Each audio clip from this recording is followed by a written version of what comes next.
Salam, selamat pagi, bertemu kembali di dalam Ibu Surgawi Keluarga IBJ. Pagi hari ini Bapak Saudara, kita akan merenungkan tentang pengajaran perumpamaan Yesus Kristus mengenai lalang dan gandum di dalam Matius 13 ayat 24 sampai 30. Namun sebelumnya kita akan berdoa terlebih dahulu. Bapa Surgawi, di dalam kuasa kasih Yesus Kristus, Juru Selamat kami yang hidup, Roh Kudus yang Kau utus menjadi penolong, penghibur dan kekuatan kami sangat menikmati rasa syukur atas anugerah yang Tuhan limpahkan hari ini.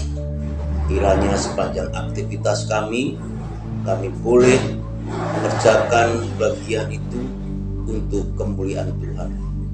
Apa yang kami lakukan, kami perbuat, kami kerjakan, itu bagian kami mendedikasikan hidup kami mempermuliakan Tuhan. Dan kami percayakan penyertaan Tuhan, pertolongan dan perlindungan Tuhan Yesus Kristus menyertai aktivitas kami hari ini. Terima kasih Tuhan Yesus, terima kasih. Haleluya. Amin. Bapak Ibu Saudara yang saya kasih Tuhan Yesus Kristus,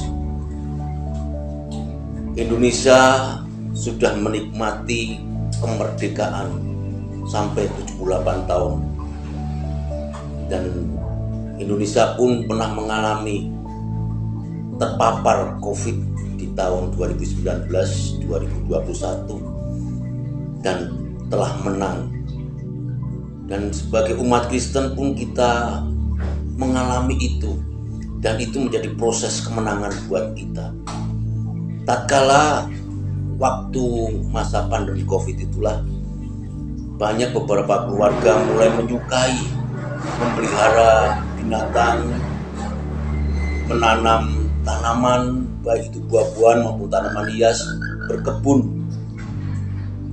Dan terkadang kita sadari, kita cermati, ketika kita menanam cabai, tomat, ataupun tanaman lainnya, muncul juga gulma, rumput.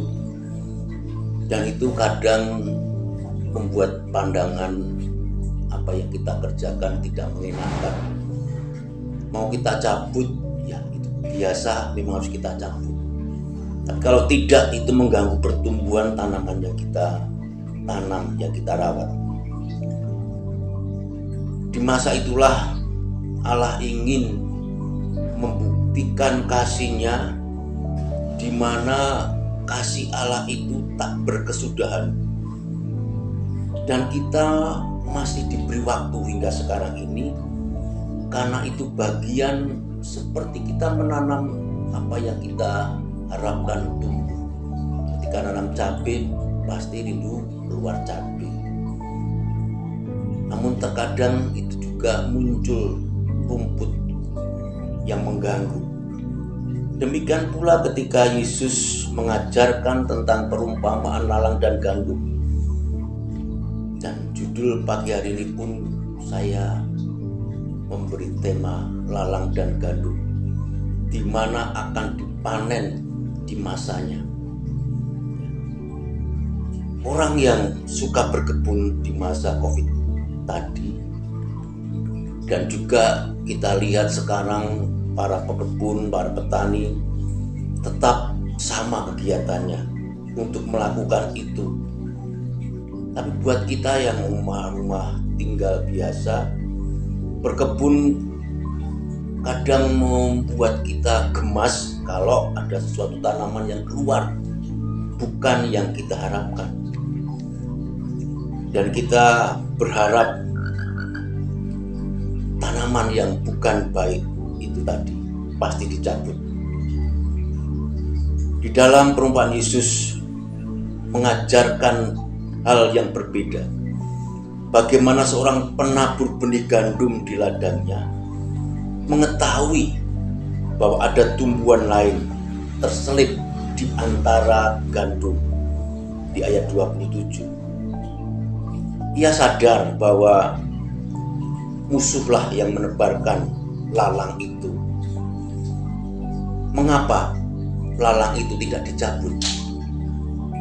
Buat kita umat Kristen pasti bangga karena kita benar-benar kenal maksudnya Tuhan, supaya proses keimanan kita di mana gandum itu harus tumbuh, seiring lalang itu juga ternyata tumbuh, mengingatkan bahwa ada rancangan dan rencana Tuhan untuk kita sadar dan terus mengandalkan Tuhan. Komunitas orang beriman, gandum yang disebarkan itu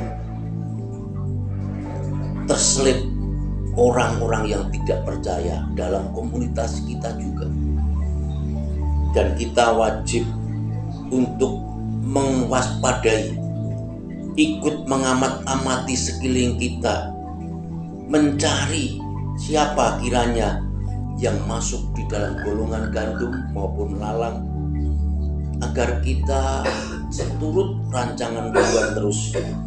Kita akan tahu siapa yang akan tetap dalam keselamatan maupun tidak. Tuhan hendak memproses gandum dan lalang. Dia akan memisahkan lalang dan gandum di masa panen. Lalang diberi kesempatan untuk hidup, diberi kesempatan untuk menikmati hidup. Tapi apakah dia bisa berubah menjadi gandum? Dilanjutkan dengan perumpamaan tentang ragi. Itulah cara kerja Tuhan, di mana ragi mampu mengubahkan adonan menjadi sebuah roti yang baik.